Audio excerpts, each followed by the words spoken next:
नमस्कार मेरे प्यारे छात्रों, मैं अभिमन्यु कुमार स्वागत करता हूं आपका अपने इस YouTube चैनल एबी क्लासेस में। जैसा कि आप लोगों ने थंबनेल देखा ही होगा कि आज से हम लोग पढ़ने वाले हैं वर्ग 12 का हम लोग आज से स्टार्ट करने वाले हैं ज्योग्राफी, और जिसका जो पहला जो चैप्टर का नाम है आप देखें इसको। पहला अध्याय का नाम है मानव भूगोल। क्या नाम है इसका? मानव भूगोल, प्रकृति एवं क्षेत्र।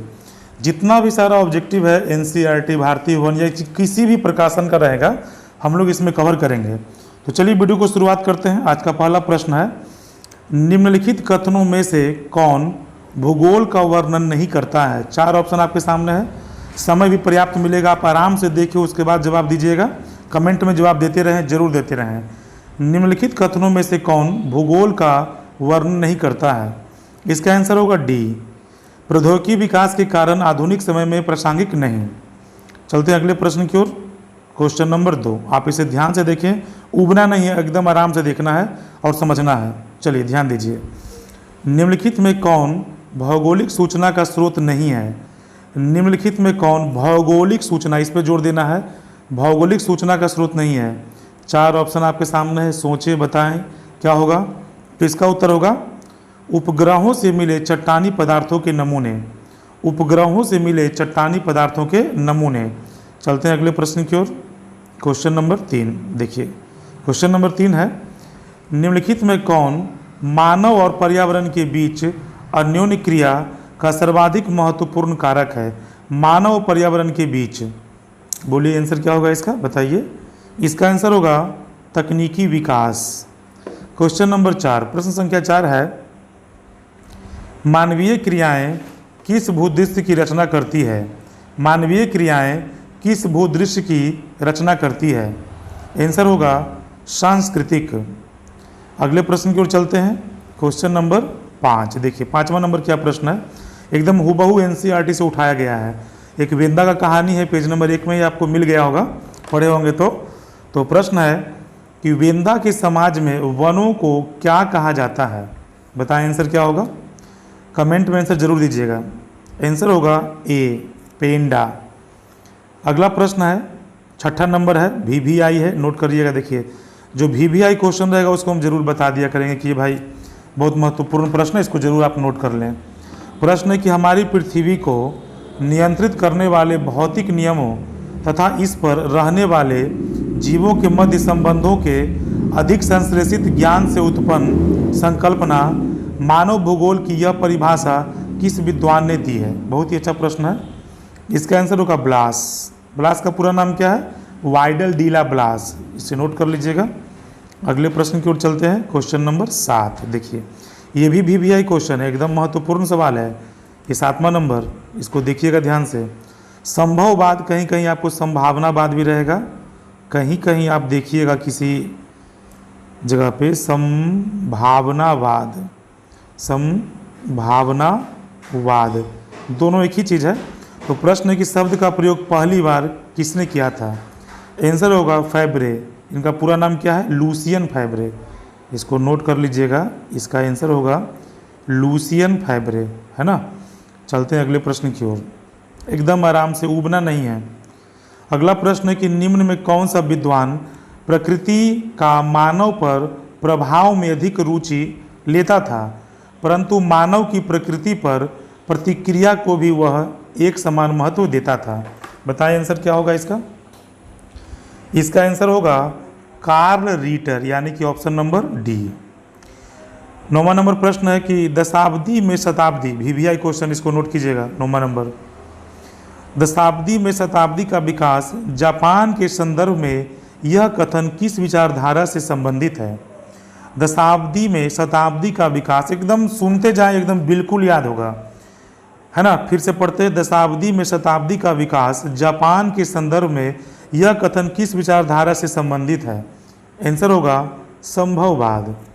चलिए 9 क्वेश्चन तो हो गया, चलते हैं 10वां नंबर पे। 10वां नंबर प्रश्न है कि 1990 का दशक, दशक का मतलब 10 साल, किस उपागम के लिए जाना जाता है? बताएं आंसर क्या होगा। इसका आंसर होगा उत्तर आधुनिकवाद। अगला प्रश्न 11 नंबर, मानव भूगोल में क्षेत्रीय विभेदन उपागम कब तक प्रचलित रहा?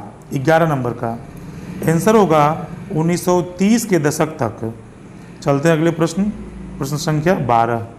देखिए प्रश्न है 12 नंबर की, on the origin of species VVI most VVI। मेरे बच्चों इसे जरूर आप नोट कर लीजिएगा। On the origin of species नामक पुस्तक के लेखक कौन है? आप इसे जीव विज्ञान में भी पढ़े होंगे। इनका नाम है चार्ल्स डार्विन। क्या नाम है? Charles Darwin. चलते हैं अगले प्रश्न की ओर, क्वेश्चन नंबर 13। क्वेश्चन नंबर 13 है, history of civilisation of England VVI question, एकदम नोट कीजिए इसको। History of civilisation of England नामक बकल की पुस्तक, देखिए यहाँ पे राइटर का नाम दे दिया है। हमेशा से क्या पूछता है कि history of civilisation of England पुस्तक के लेखक कौन है? तो बकल। देखिए यहाँ पे बकल दे दिया है। पूछ क्या दिया है? तो डेट, किस वर्ष प्रकाशित हुई, देखिए है ना। तो आंसर होगा इसका 1881। 1881। अगला प्रश्न है कि भौगोलिक पर्यावरण तथा मानवीय क्रियाकलापों के पारस्परिक संबंधों का अध्ययन मानव भूगोल है, यह किसकी युक्ति है, किसने कहा है? आंसर होगा हंटिंगटन ने, याद रखिएगा हंटिंगटन ने। चलिए चलते हैं क्वेश्चन नंबर 15। देखिए क्वेश्चन नंबर 15 है मेरे भाई, ध्यान से सुनिएगा। मानव भूगोल को मानव के विभिन्न समुदायों और पृथ्वी तल के साथ उसके संबंधों का क्रमबद्ध अध्ययन किसने बताया? आंसर होगा इसका रैटजेल, यानी कि पूरा नाम लिखा हुआ फ्रेडरिक रैटजेल। नोट कीजिए, फ्रेडरिक रैटजेल। अगला प्रश्न है क्वेश्चन नंबर 16। फ्रेडरिक रैटजेल से संबंधित कोई भी प्रश्न रहे तो आप उसको VVI मान के चलिए, हो सकता है पूछ दे, है ना। चलिए ध्यान दीजिएगा। अगला प्रश्न है क्वेश्चन नंबर 16। देखिए 16 नंबर प्रश्न है, प्रत्यक्षवाद के समर्थक कौन थे? 16 नंबर प्रश्न है, बताइए आंसर क्या होगा? आंसर होगा विलियम वंग, या विलियम यंग भी कहीं कहीं आपको आ जाएगा, तो विलियम याद रखिएगा।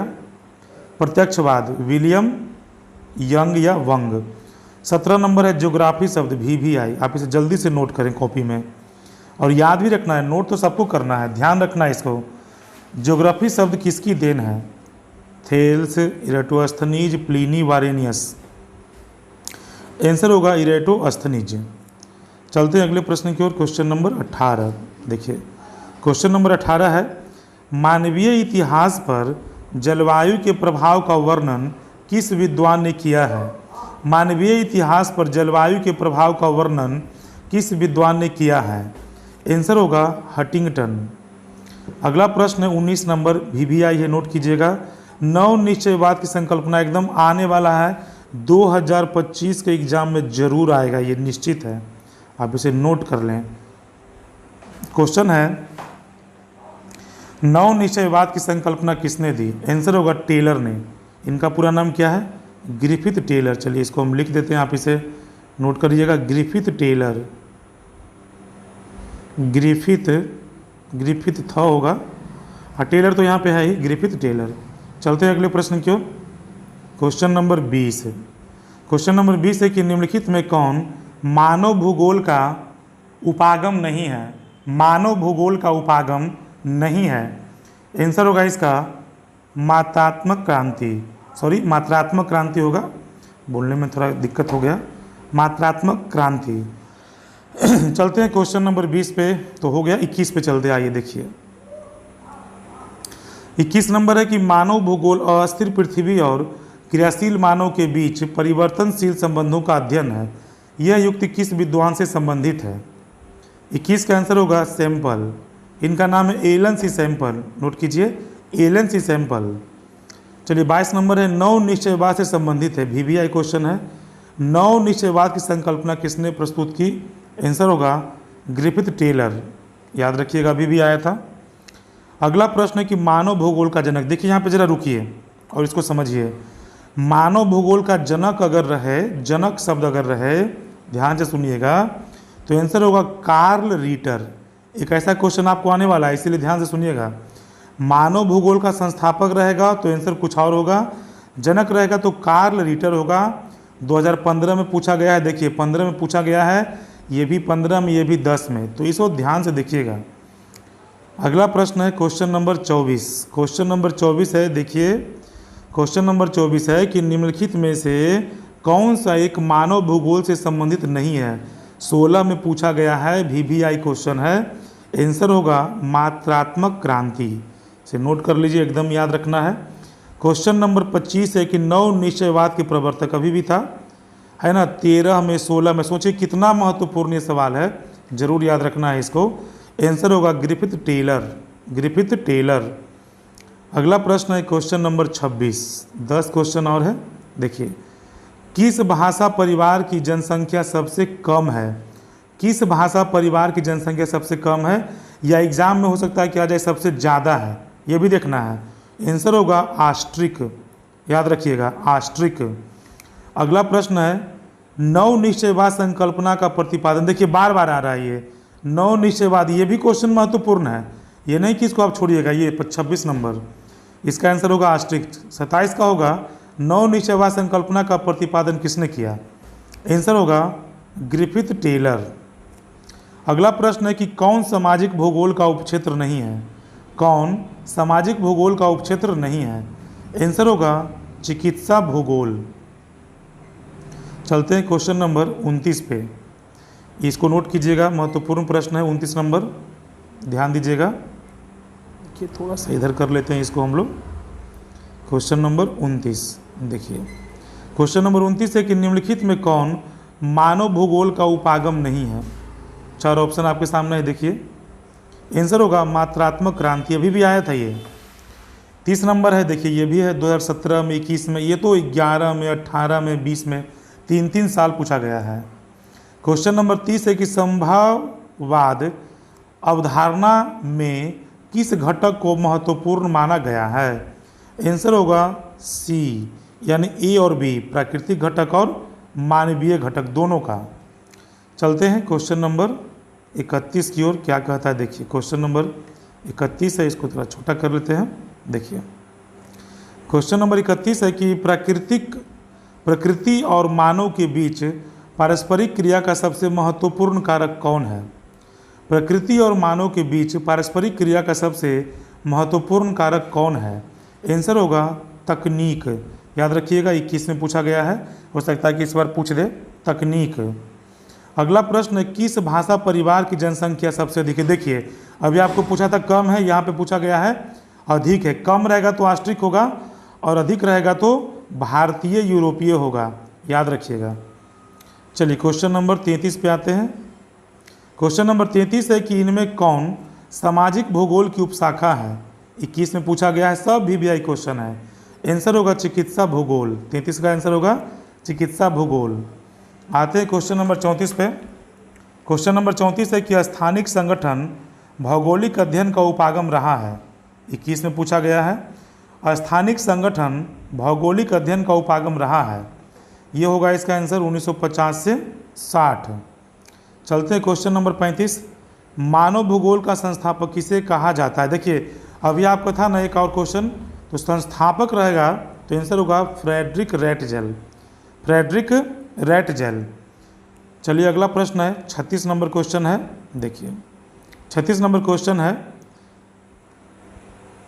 मात्रात्मक क्रांति संबंधित है किससे। मात्रात्मक क्रांति संबंधित है किससे। आंसर होगा भौतिक भूगोल से। तो आज के लिए इतना ही रहेगा। टोटल हम लोग जो देखे हैं मानव भूगोल में टोटल 36 क्वेश्चन देखे हैं ना। कितना क्वेश्चन देखे हैं 36 क्वेश्चन। फिर से रिपीट कर लीजिएगा। कोई भी परेशानी हो, कोई भी दिक्कत हो क्वेश्चन में, आप ज़रूर कमेंट बॉक्स में बताएं। जिस भी बच्चे को कोई भी परेशानी है आप कमेंट बॉक्स में ज़रूर बताएं, उसका समाधान मिल जाएगा। अगर आपको वीडियो पसंद आया हो तो चैनल को ज़रूर से ज़रूर सब्सक्राइब करें, लाइक करें। आज के लिए इतना ही, धन्यवाद।